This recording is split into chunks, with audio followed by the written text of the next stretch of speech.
Boa noite. Boa noite.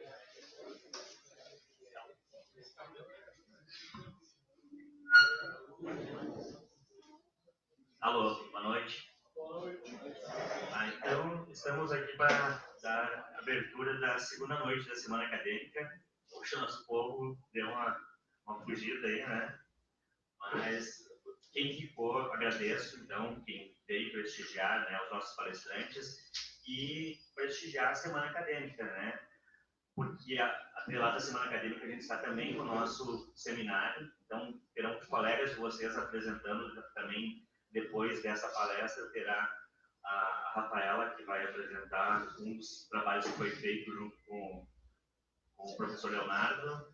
Depois, no segundo momento, teremos uma outra palestra também sobre front-end e no final a apresentação de mais um trabalho. Então a gente está intercalando entre as palestras e o seminário, tá? Então, sem mais delongas, eu vou passar para a nossa cerimonialista aí. Boa noite. Gostaria de apresentar os nossos palestrantes de hoje.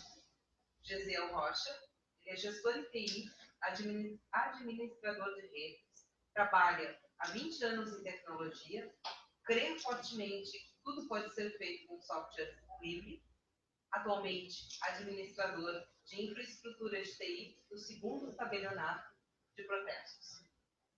O Luiz Mota é um sociólogo, MBA em TI, mestrado em informática na educação, 30 anos de atuação, atualmente é supervisor de informática do Colégio Israelita Brasileiro e traz a palestra ambos com Home Studio com softwares.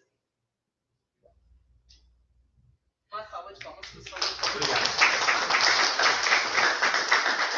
O que não está na apresentação é que também nós somos metidos a roqueiros, né? O Gesiel tem como instrumento de origem a bateria, mas é um multi-instrumentista muito talentoso.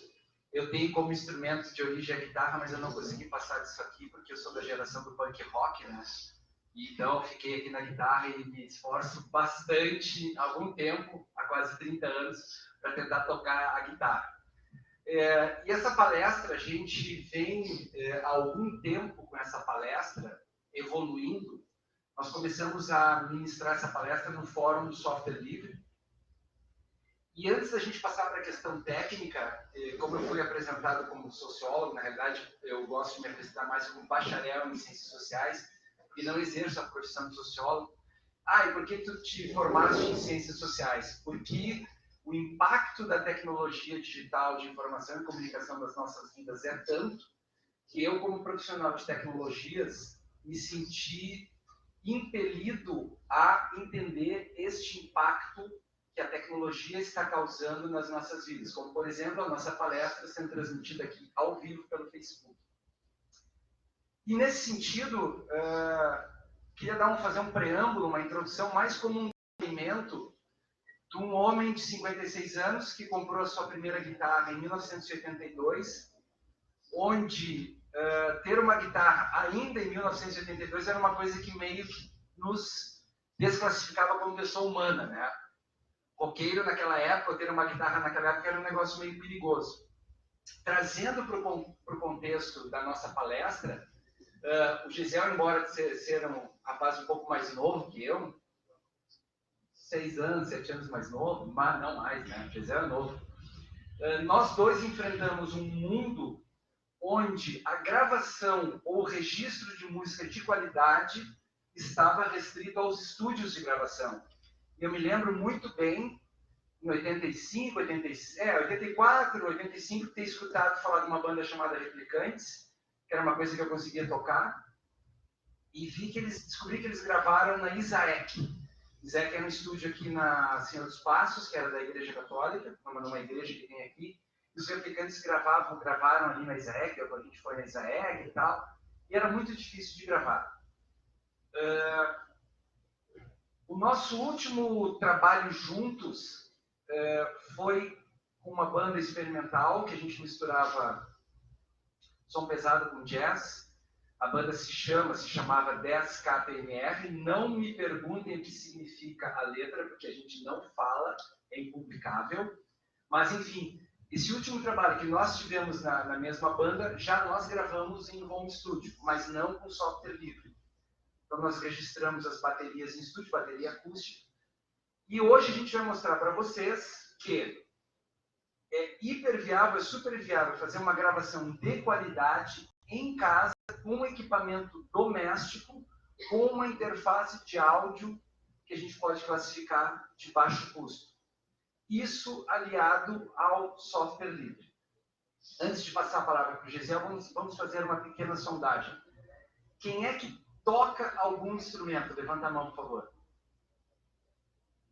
Certo, beleza. Mas eu não levantei a mão porque eu ainda estou aprendendo. Quem é que já gravou em casa alguma coisa? Quem já gravou em estúdio alguma coisa? Beleza. Quem é que já ouviu falar do software livre, do Linux, essas coisas todas? Maravilha, o Linux está mais difundido. Então nós temos aqui colegas músicos e temos aqui colegas que conhecem o software livre. Então, dentro desse contexto histórico da internet ter mudado também o panorama da música, a gente está agora no mundo hipersegmentado, é que a gente começa aqui com o Gesiel a falar sobre a questão do estúdio livre usando o software livre. Bom, então como é que surgiu essa coisa de gravar em casa? Eu e o Luiz somos músicos muito ativos. Lá nos anos 90 nós tínhamos bandas, nós fizemos muitos shows por aí. Só que a vida foi acontecendo, a gente foi casando, tendo filhos, a gente tem que cuidar, tem que trabalhar, estudar.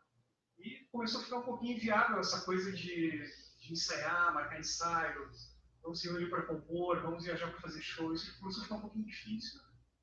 Então, até que a gente começou a conversar e, cara, vamos gravar em casa, né? Não, acho que é uma boa alternativa, vamos gravar em casa, mas a gente usa Linux, e aí como é que se faz? Então, essa palestra foi o resultado de anos de experiência, de procura, de busca de alternativas livres, com software livre, para poder gravar em casa e chegar num resultado de qualidade.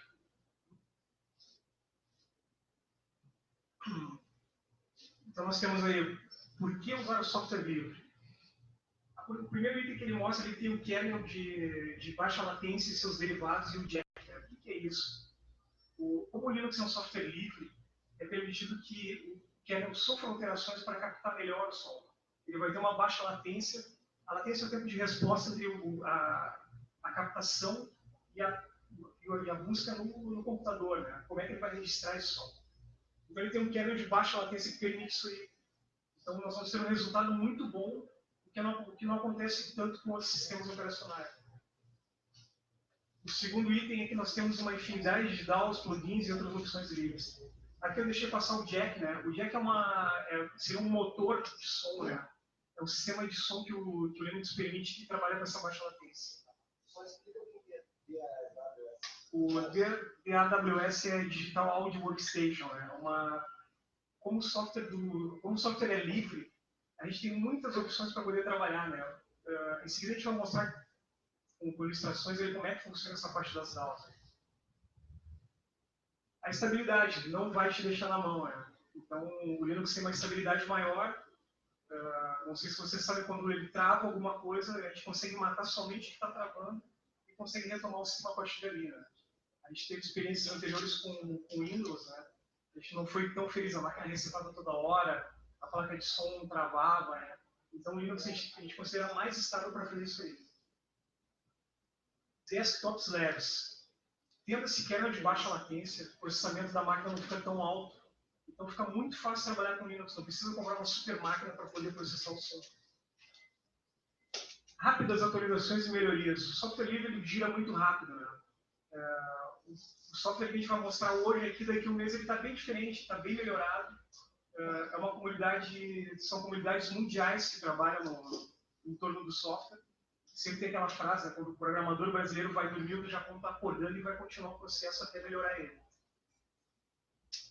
E também pelo suporte, prazer de compartilhar o conhecimento, que não adianta nada, né? A gente pesquisou anos por esses resultados, não adianta nada a gente guardar para nós, vamos repassar esse conhecimento adiante. Isso é uma brincadeira, né? Isso é para ter uma ideia de como a produção musical está atrelada com o Windows, né? No Windows, os softwares quase todos são pagos. Então, tinha aquela coisa de craquear o software para poder usar. Então, quando a gente anunciou a palestra, o cara pergunta ali, ó, vocês vão ensinar para craquear o Pro Tools? A primeira ideia que ele ligou foi de craquear o software. Agora a gente vai falar das analogias do estúdio físico com o estúdio digital. Aqui tem uma banda também de alguns senhores que a gente gosta bastante, né? Quem é aficionado reconheceu aqui uns rapazinhos lá de Toronto. E a gente tem aqui, nesse mundo, né, de um estúdio que ainda existe, os equipamentos, né? Temos aqui a mesa de som, temos aqui alguns pré-amplificadores, redirecionadores de sinal, gravadores, pré-amplificadores, aqui que é uma estação de gravação de fita. E essa imagem aqui ela não é muito antiga. Porém, o que acontece hoje, se alguém pode estar pensando, esse tipo de estúdio aqui sumiu. Não, ele não sumiu. Ele existe ainda. É que existem quem tem a possibilidade financeira de alugar um estúdio totalmente analógico ou parcialmente analógico, como esse aqui, estou deduzindo, né? Pode optar por isso. Mas essa é a imagem de um estúdio do século XX. Então, a gente tem esses equipamentos aqui num estúdio tradicional. A gente tem os instrumentos onde a gente produz o som, o sinal desses instrumentos é levado para a mesa de som, esse sinal é monitorado para os músicos através dos monitores e é registrado, né, aqui alegoricamente na fita, que ainda existe, porque tem estúdios que gravam em fita. Não sei se ainda existe no Brasil. Hoje, com o software livre, nós temos o gravador de fita, é o computador. Em termos gerais, toda a parafernália de gravação se reúne. Aqui todo mundo é da informática, né? Se eu falar a palavra servidor, vocês vão entender. Então, existe aqui um software que é um servidor de som, que é uma sigla, o pessoal do Linux adora a sigla, não sei o que é Jack, mas deve ser um acrônimo, né? E ele faz todo o gerenciamento.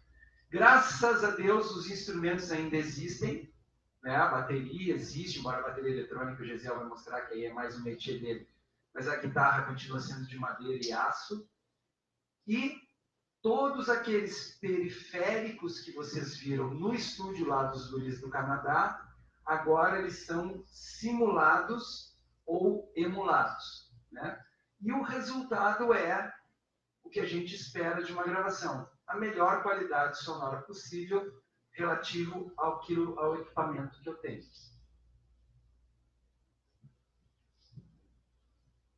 A questão comparativa, né? Como o Luiz disse, ainda bem que os instrumentos ainda são instrumentos, né? A guitarra ainda é uma guitarra hoje. Aquele monte de rack de efeitos que a gente viu ali na foto, os racks dessa altura, outros com armários, né? São substituídos agora por softwares de plugins de efeitos. O servidor de som corresponde à mesa de som, né? Onde vai registrar e processar o som. Antes era na mesa, agora é no jack. E para gravar, nós tínhamos o gravador de fita. Nós temos aqui as DAWs que a gente vai mostrar em seguida. Então a gente vai começar falando do jack. O jack é um servidor de som, né? Quando a gente inicia o sistema Linux, ele não está pronto ainda. A gente tem que acionar ele para ele começar a trabalhar. O jack ele tem várias carinhas, várias interfaces para uso, né? Essa aqui é bem feinha, mas é bem fácil de utilizar. A gente dá o login aqui, ele começa a funcionar. E aqui, como no estúdio de verdade, nós temos cabos, esse monte de risco aqui serão cabos, né? Quando a gente vai ligar uma guitarra na mesa de som, a gente precisa de um cabo para ligar ela ali. Então aqui não é diferente, a gente vai ligar um cabo, digamos, no plugin de guitarra, né? E ele vai processar somente o que está ligado. Ele vai ignorar, ele tendo um ganho no processamento, fazendo funcionar só o que está ligado ali. Ele vai otimizar o som. Esse aqui é a mesma coisa, só que é um pouquinho mais bonitinho, né? Ele tem cabinhos que se interligam ali de maneira dinâmica, mas é só uma carinha mais bonita do jack. Funciona da mesma forma. Agora a gente vai falar das distribuições Linux, as distribuições que são próprias para Home Studio.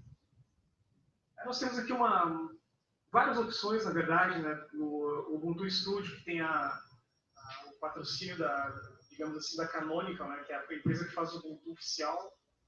Temos o Ave Linux, o Radix, o KX Studio e o Jam. Falando do Ubuntu Studio, ele é muito bom porque ele tem um desenvolvimento muito rápido. De 6 em 6 meses ele ganha uma versão nova da Canonical, utilizando a versão LTS, que é aquela que tem um suporte de longo prazo. O próximo é o KX Studio, esse eu já utilizei pessoalmente, gostei muito. Ele tem uma parte pronta para pegar os plugins de Windows, né? Aqueles plugins de STs, por exemplo, que funcionariam só no Windows, ele consegue conversar com esses plugins. O Ave Linux também eu gosto muito, é o que eu utilizo em casa agora, né, atualmente. Ele vem pronto só para isso, só para o Home Studio. Ao contrário de outros, ele não tem parte gráfica, parte de edição de vídeo. Ele se preocupa somente com o som. E o Fedora Jam eu nunca utilizei, mas ele, para dar uma geral dessas distribuições todas, eles são todos parecidos, os softwares são os mesmos, todos usam Jack, só vai variar o gosto de cada um, né? Eu gosto de utilizar os baseados em Debian, Ubuntu, e aqueles que gostam de utilizar os Red Hat, né? Que é o caso do Fedora Jam, né? Então não fica o gosto de cada um, não tem aquele que é melhor ou pior. E todos eles com kernel de baixa latência, né? Todos com Jack, kernel de baixa latência, todos utilizam as mesmas tecnologias. Vamos agora às ferramentas, né? Essas são as DAWs, né? Digital Audio Workstation. Isso aqui seria uma mesa de som virtual. Aqui essas coisinhas coloridinhas são os canais de som, né? Aqui, por exemplo, nós temos uma guitarra, aqui um vocal, aqui um piano, né? Então aqui os volumes para fazer mixagem, e a gente vai inserir os efeitos dentro de cada registro dessas tracks aqui mostradas. Esse aqui é o Key Tractor, o nome desse software. E paralelo a ele nós temos o que faz a mesma coisa, que é o Ardour. O Ardour tem um desenvolvimento um pouquinho mais rápido que o Key Tractor, ele recebe melhorias mais rápido, mas é questão de gosto. Eu gostei mais do Key Tractor, né? O Ardour faz a mesma coisa, mas é questão de usabilidade. Em 2013, a nossa banda, a gente deu uma palestra, né? Em 2013, no Software Livre, a gente deu uma palestra e a gente conseguiu fazer um show com a banda, né?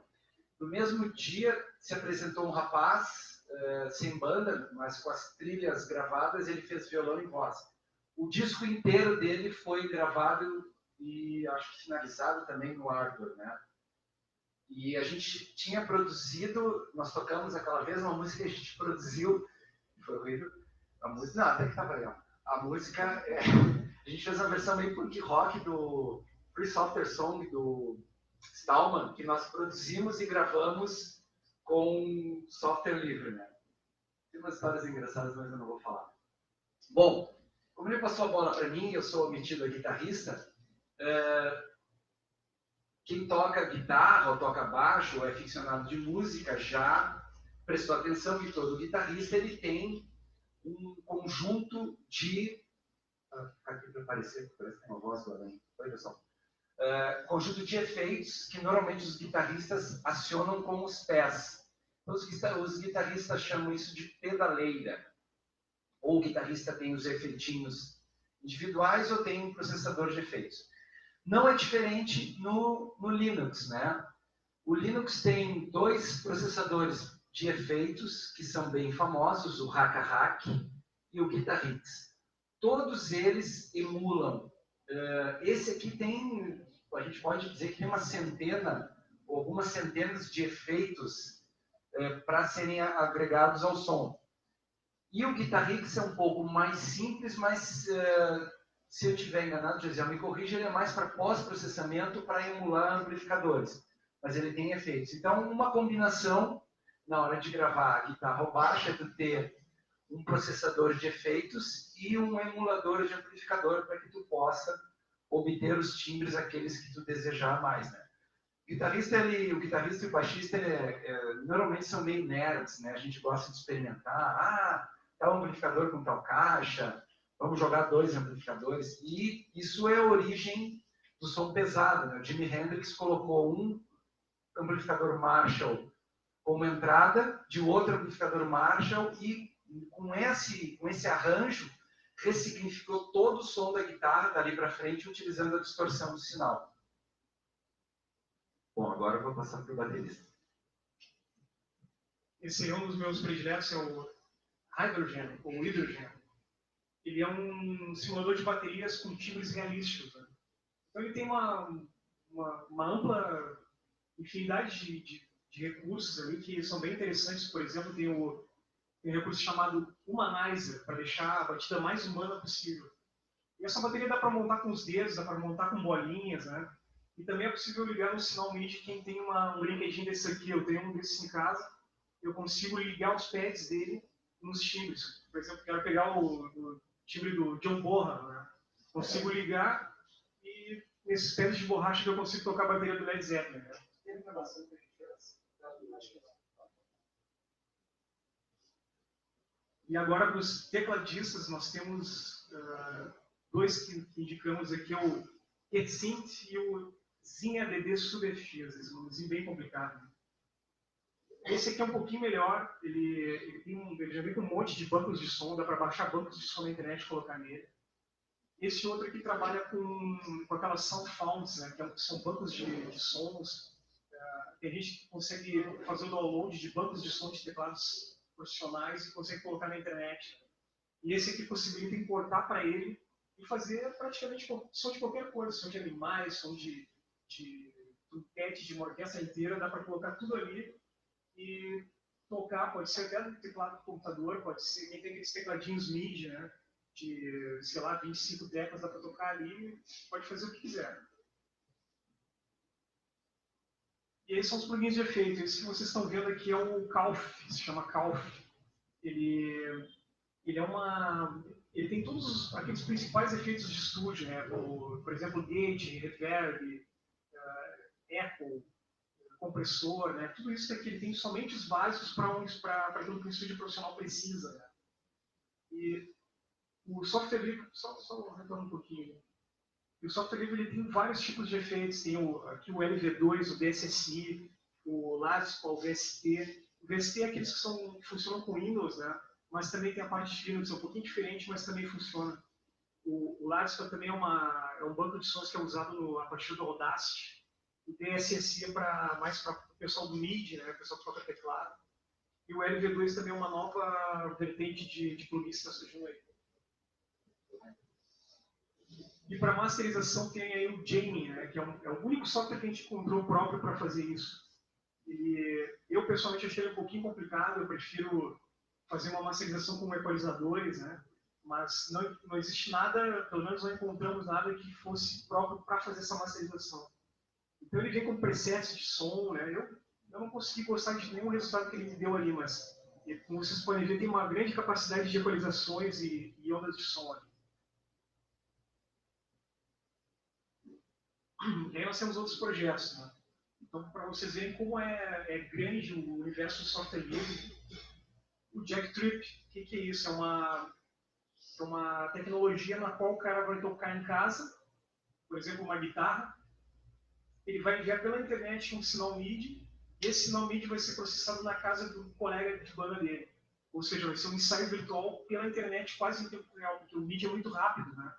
Ele é rápido para ser transmitido via internet e ser processado no computador do colega. Nunca testei, mas é uma promessa bem legal que está acontecendo aí. Esse aqui é o OD, que é uma pedaleira livre, um projeto livre. Né? Ela, se não me engano, tem um software aí que é o Haka-Hack dentro dela. E ela é feita para levar para o palco. Se não me engano, o projeto dela, o projeto eletrônico dela também é aberto. Então, quem quiser montar em casa, tem na internet como fazer isso, né? Como montar essa pedaleira para levar para o palco. E o Pi Studio é uma mini mesinha de som feita com um Raspberry Pi, aquele mini computador. Né? Então, existe um projeto aberto também na internet que coloca um Raspberry ali dentro e faz uma mesinha de som portátil para levar para onde quiser. Se a gente chegar às conclusões, eu vou fazer uma demonstração. Né? Também que a gente adiantou um pouco a palestra, assim, a parte mais teórica, para a gente demonstrar para vocês como a gente faz isso. Enquanto o Gesiel prepara as coisas ali, Que é a grande revolução. Que a grande revolução, no fundo, é a questão do software livre. Num país como o nosso, que as pessoas têm dificuldades de acesso a muitas coisas, ter o acesso a programas de qualidade em plataformas livres significa que mais gente pode estar, a partir de agora, produzindo música, produzindo cultura. E se vocês pesquisarem na internet, vocês vão achar diversas vertentes relacionadas com a produção de áudio e o software livre. Eu quase falei audiovisual, porque já tem produções há algum tempo que elas são finalizadas totalmente utilizando software livre. Então, a edição de vídeo também é feita em software livre, onde a pessoa primeiro se enquadra legalmente, ou seja, não está utilizando software pirata, toda aquela discussão do custo do software, da qualidade do software, proprietário, etc, etc. Essa discussão pode ser deixada de lado pela opção do software livre. E a mesma coisa com a produção musical. Ao invés de a palestra ser para craquear o Pro Tools, nós estamos trazendo alternativas, mostrando alternativas para vocês que existem há algum tempo e estão evoluindo exponencialmente, que permite, por exemplo, que exista um estúdio, se não me engano, em Minas Gerais ou São Paulo, que só trabalha com ferramentas de software livre. Ou seja, a proposta desse estúdio é finalizar o áudio com software livre. Certo? Então, nós temos aqui algum tempo. Quer que eu pegue a guitarra ali para testar o sinal?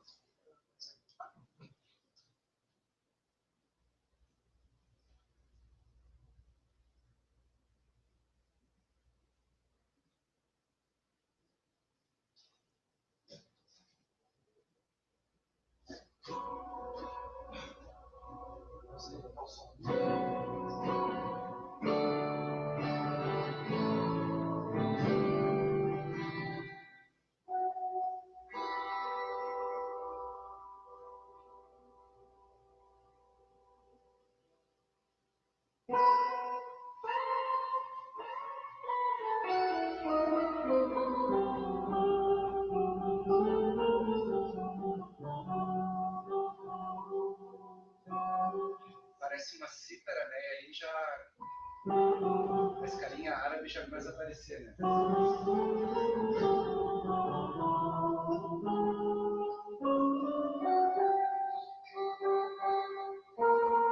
O Gisele demora para colocar a distorção, porque a minha mãozinha é meio pesada, assim, né?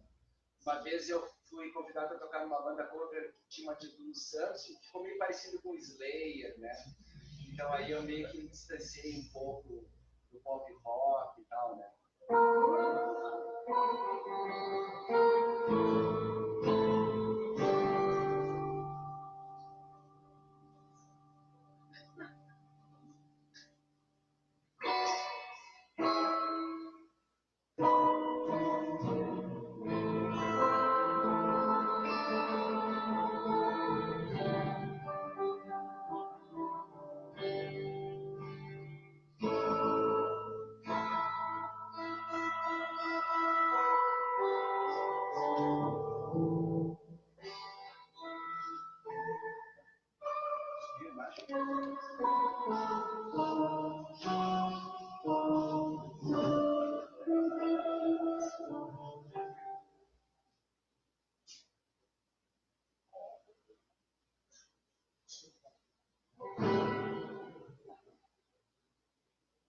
Quando o Gesiel está se ralando ali para fazer o negócio funcionar, eu, como sou amigo dele, vou distrair a atenção de vocês.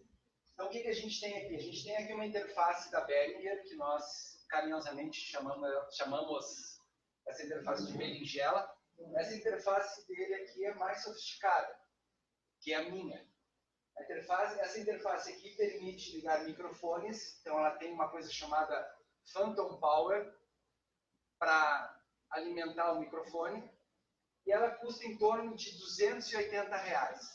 A interface que eu comprei também é da Behringer, é mais simples, e hoje está custando em torno de R$150. Então, no mercado existem interfaces mais sofisticadas que chegam a mais de R$1.000, mas com essa interface aqui a gente consegue um resultado satisfatório. E nós, atualmente, a gente está produzindo uma gravação onde eu estou gravando com a minha interface de 150 pila e o resultado está satisfatório. Quando a gente for gravar os vocais, né, aí nós vamos utilizar a interface do Gesiel para poder colocar o microfone. Aí a gente está pensando se vai gravar no banheiro, se vai gravar na cozinha e tal. Ou vai usar 1 ou 2 horas de estúdio para ter acesso a microfones melhores e tal. Mas vocês vejam a redução do custo de uma gravação. A bateria ele gravou em casa, a guitarra eu estou gravando em casa, o baixista vai gravar em casa também, então toda a finalização vai ser caseira.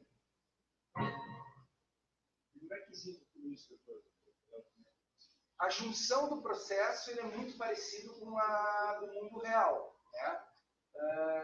Ali, como foi mostrado antes, a gente tem uma estação de gravação, seria as pistas do gravador, então tem a parte da guitarra, a parte da bateria. Isso fica registrado com um volume que possa ser mexido depois. O processo é idêntico à gravação analógica. O nível do sinal é garantido que ele possa ser aumentado sem distorcer ou reduzido sem sumir. Então tem um nível mínimo. É como é uma gravação em fita, né? Depois, na hora da masterização, que é de posse de todos os sons da gravação, aí o produtor, a banda vai decidir qual nível de coisa vai aparecer, com uma sofisticação que a gente pode dizer assim, na percepção, se alguém escutar de fone, se escutar no sistema estéreo, a guitarra vai estar mais para o lado esquerdo de quem está escutando, mais para o lado direito de quem está escutando, então a gente faz todo esse processo. Esse aqui é o processo de masterização. É uma gravação ao vivo. Nesse software vocês conseguem gravar em canais diferentes ou tudo no mesmo canal? Vai depender da interface, né? Mas tem a opção de gravar em canais separados. Dá para ligar numa mesa de som gigante e mandar mixar antes, né? E mandar para o computador depois, para mandar em canais separados. Mas ele tem que ter uma interface que é um pouquinho diferente, um pouquinho mais ampla para receber tudo aquilo ali. Mas também é gratuito, também. Tudo gratuito. Quantos canais tem aquele teu ali? Que tu liga ali? Ali dá para gravar um de cada vez, né? Um de cada vez. É. Para ligar microfone, voz e um instrumento. Os dois juntos. Então aqui eu estou com a guitarra ligada na interface, o sinal da guitarra, é uma guitarra normal, né? Captação, capta a variação do campo magnético das cordas, aquela coisa toda, plugada com um cabo normal na interface. E esse aqui é o tal do Haka-Haka, aquele processador de efeitos. E tem aqui centenas de milhares de efeitos. O cara ser guitarrista inerte, ficando louco, né? Decidir.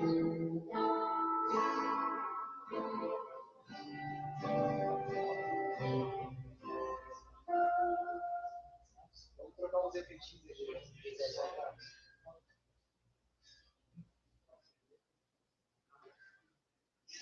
Mas tipo, se tu quiser, por exemplo, gravar um ensaio, todo mundo tocando junto, tu não tem a opção de gravar tudo.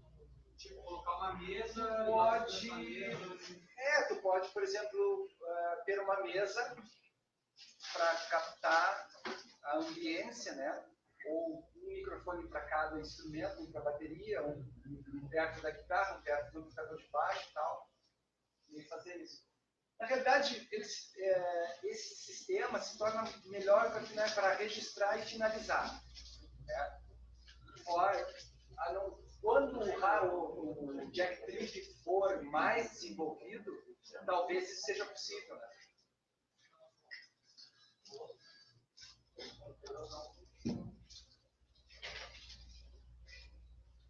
Então, pelo que eu entendi, esse sistema é recomendado, esse software é recomendado para te gravar separado. Né? Grava na guitarra, depois eu gravo Isso. Gravação tradicional de estúdio.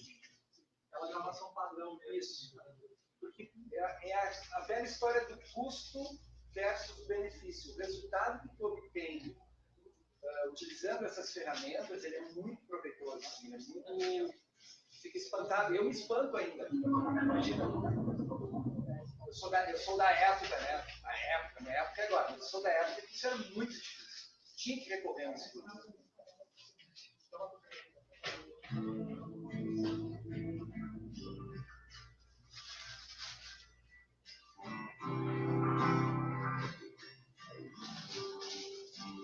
Observe que eu vou fazendo os efeitos lá em cima.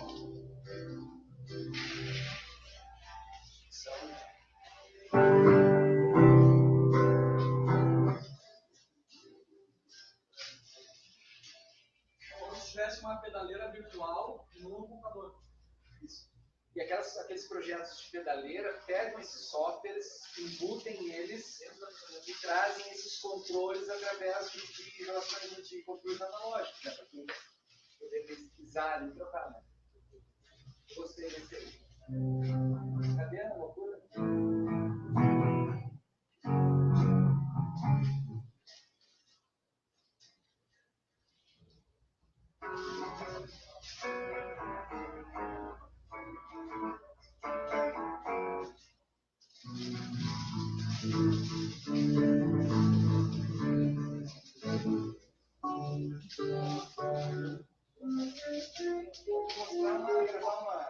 Gravar uma basezinha e depois faço uma. E aí é assim.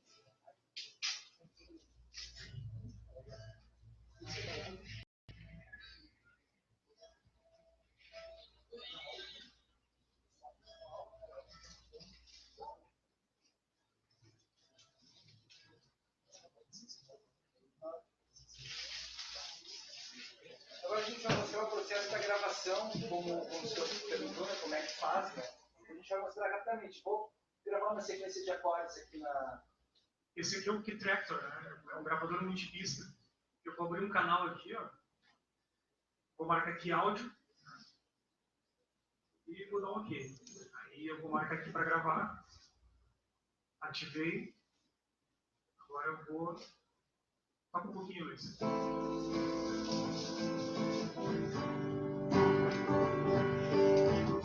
Agora eu vou dar o sinal para gravar aqui. Só colocar o nome da... Ele vai pedir um nome para a pista. Pode colocar violão, guitarra, piano, né? Aqui ele vai perguntar onde é que eu quero gravar. Pode tocar. Ó, observe que ele já está dando sinal de áudio. Ele está com sinal mono.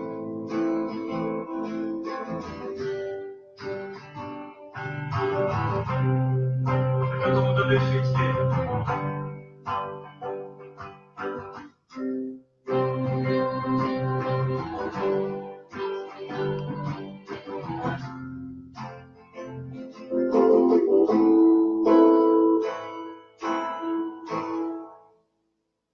Pronto, agora a gente vai ouvir.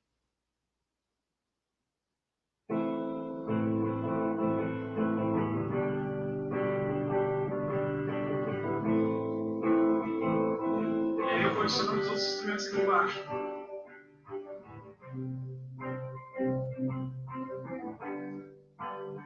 Vou desativar a gravação aqui, vou ativar aqui embaixo. Agora o Luiz vai improvisar um solo em cima dessa base aí.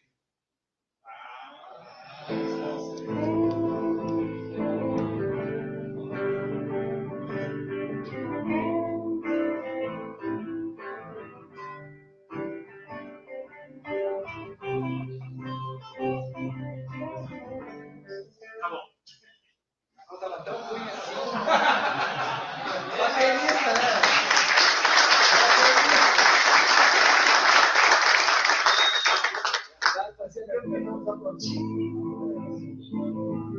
Aí digamos assim, eu quero aumentar um pouquinho o solo do Luiz. Lá no canal onde ele gravou. Aumenta um pouquinho. E assim eu vou mixando, pode ser nos outros canais de mixando. Outro recurso interessante do Key Tractor é que eu clico duas vezes. Plugins. Adiciono um plugin. Aí ele vai mostrar uma infinidade de plugins dele. Então demora um pouquinho para carregar. Tem um sinal das guitarras gravado de uma forma limpa, né? Sem processamento. Então, daqui para frente, com o conjunto dos outros instrumentos, tu pode decidir, eu quero que o solo tenha uma distorção, eu quero que a base seja um pouco mais suja, porque a gente decidiu que o solo vai ser mais sujo, né? Então, aí tu vai começar a decidir a respeito disso. Depois que eu gravo, na verdade, eu preciso modificar a distorção. O ideal seria isso. Como é que eu gosto de gravar? Porque eu sou tosco. Para a dinâmica, né? Eu não consigo descer a lenha, por exemplo, com aquele somzinho ali. Eu preciso estar com a sujeira apertada. Para eu sentir porque na verdade eu não sou músico, eu sou curioso. Então eu preciso da lenha queimando. Mas o ideal é isso. O ideal é tu ter saber que o que tu está fazendo aqui vai ser modificado para o resultado final. Para mim funciona melhor assim. Eu estou gravando assim, já estou jogando o efeito ali. Mas pode ser que o Gesiel vai produzir a parte do dizer, cara, ficou ruim, tu vai ter que fazer de novo. Aí eu faço. Mas como eu sou tosco, eu preciso sentir o lance, preciso estar ali, escutando a zoeira. Tu pode entrar com outros instrumentos aí, né? Sim, posso colocar mais 20 guitarras se a gente quiser, fazer uma textura, dobrar a textura, eu posso mudar o voice do acorde. E observe que a infinidade de efeitos que ele está mostrando. Vou ver se eu consigo mostrar um simples aqui, um reverb. Ó, aí abre um reverbzinho, vamos ver se ele vai tocar.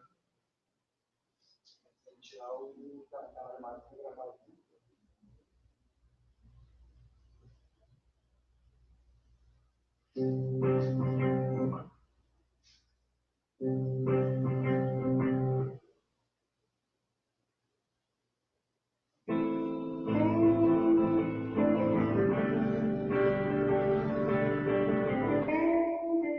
Agora eu já tenho um reverbzinho.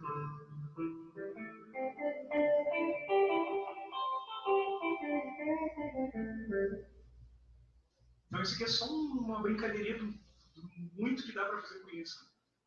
É uma brincadeira sem volta. A gente vai descobrindo coisas legais e vai querendo cada vez aprender mais e descobrir outros plugins. Eu vou mostrar um pouquinho agora do software de bateria. Mas a bateria tem que apesar de ter cortado a minha baterista, né? Deixa eu ver se ele tem uma lema aqui. Não, é sempre conta a mesma história, né? Vocês não escutaram a palestra. Uma vez a gente estava gravando uma música instrumental. Aí eu gravei minha parte e mandei para ele. Luiz, está errado. Eu falei, cara, eu não consigo ver onde está errado. Luiz, está errado. Não se paga, não estou conseguindo ver, tu entrou atrasado. Aí compartilhei minha tela com ele e eu estava errado em 2 frames. 2 quadradinhos daqueles ali, eu estava errado. Não, cara, é a diferença entre o cara ser tosco e o cara ser músico, né?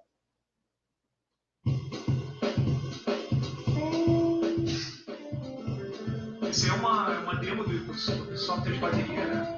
Depois eu posso montar as linhas de bateria aqui. Ó, coloquei uma caixa a mais.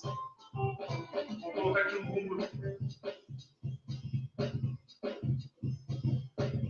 Ó, assim a gente vai montando as linhas de bateria. Pode fazer do zero, pode importar pela internet, né? E também tem a parte de importar os kits, né? Vamos ver se eu consigo mostrar aqui um kit novo. Talvez esse aqui. Ó, nota que mudou já o tipo da bateria.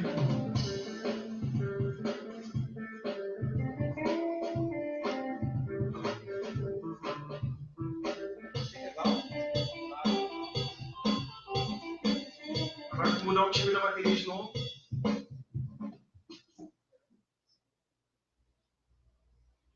Vocês reparem que os kits são baseados em baterias reais, né?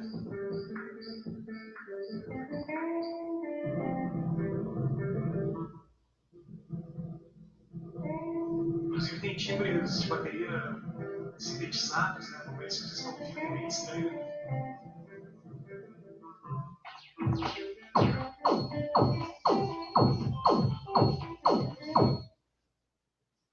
Vamos falar um pouquinho agora para a parte de teclados.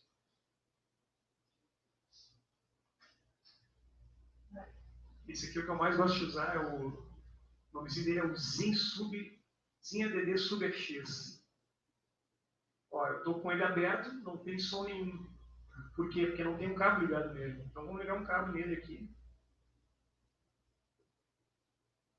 No início a gente se perde muito com isso aí, né? Precisa de uma certa prática e mesmo com a prática a gente se perde. Ó, aqui está o software, aqui onde está marcado está o software de teclado. Ele não está saindo som, então eu vou ligar ele no System, que é o sistema de som, conectei. Agora deve sair som.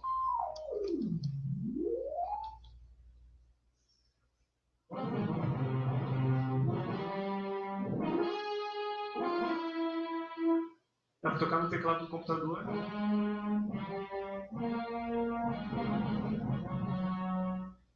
E aqui, tudo isso que vocês estão vendo aqui são bancos de efeitos, né? Cada um deles carrega centenas de coisas.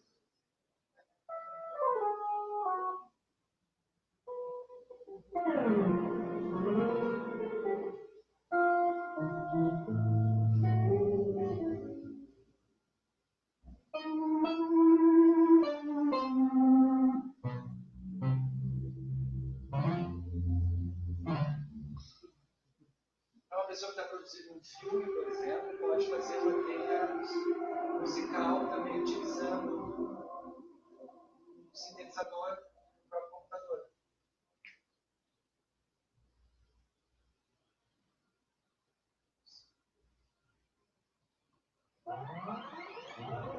Então, 5 minutos, vamos passar para as conclusões. Então é isso. Esses são os principais, né, para quem quer tem uma banda de rock, principalmente, né? Baixo, guitarra, bateria, teclado, vocal, tudo isso já acho que abrange um pouquinho. Então, a gente tinha parado no slide das conclusões. Então, a primeira conclusão que a gente chega é que, com o software livre, mais pessoas podem ter acesso à produção musical. Ou seja, democratiza a produção musical, desburocratiza a produção musical, e o limite é o interesse e a criatividade da pessoa utilizar as ferramentas, buscar as ferramentas. Vantagem óbvia também, em relação ao software livre, é que isso é muito bem documentado e, como o Gisel enfatizou lá no início da nossa apresentação, existem comunidades que dividem conhecimento e partilham experiências, né? A qualidade do som é independente do instrumento. Então, eu posso ter uma guitarra de alto custo quanto uma guitarra de baixo custo, desde que ela esteja afinada. Se essa for a proposta da guitarra estar afinada também, a gente pode fazer um som experimental, nós conseguimos registrar com boa qualidade, ou uma qualidade relativamente boa, comparado com o custo, o que a gente está propondo a fazer. Então, é muito importante essa questão, nos parece muito importante essa questão do uso de ferramentas livres no geral, e mais relacionado ainda com a produção musical. Para concluir, o que a gente quis passar que, além de toda essa experiência legal de software livre, de home studio, né, a importância do software livre, essa coisa legal de um colaborar com o outro, conseguir chegar nesse monte de resultado legal e conseguir repassar esse conhecimento. Né? Isso é software livre, aquilo que vai sempre melhorando. Tudo isso que a gente mostrou agora, mês que vem já está diferente, o software se desenvolveu, está melhor, está sempre melhorando. Então, é bom sempre ficar ligado e atento no que está acontecendo, no que está melhorando, e se puder participar disso aí, né? Entrar numa comunidade de software livre, poder ajudar nem que seja como tradutor, mesmo que não entenda nada de programação, desenvolvimento, que é bom na parte gráfica, se oferece para fazer a parte gráfica. Né? Então, a importância do trabalho em conjunto, do trabalho que só dá certo sendo feito por uma equipe. Então, agradecer, né? Fazer o agradecimento ao Sidesmaier, que nos proporcionou esse momento de troca com vocês. Agradecer a presença de todos vocês aqui pelo interesse, pelas perguntas que foram feitas. E se vocês tiverem interesse da gente trocar mais informações, a gente passa os nossos contatos depois ali para vocês e a gente vai trocando. É importante também que os colegas que tocam com instrumentos, colegas músicos, participem da avaliação dessas ferramentas, sempre com sugestões, né? E deem a sua impressão sobre a qualidade dos efeitos, a questão da latência. Bom, vocês notaram a latência, não teve intervalo perceptível, a não ser que o efeito tivesse alguma rampa, entre o que eu fiz na guitarra e o que foi gravado. Então, mais uma vez, muito obrigado ao Sidesmaier, muito obrigado a vocês. Sucesso para os colegas que virão depois para as outras palestras, com seu conhecimento. Muito obrigado.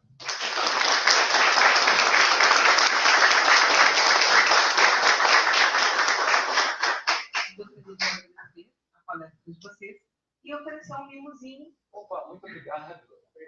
Valeu, obrigado.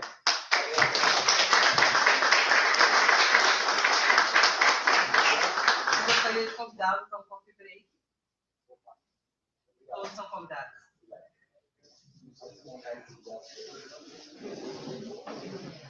Não vou embora, tem mais outra palestra e tem o trabalho dos colegas ainda, hein?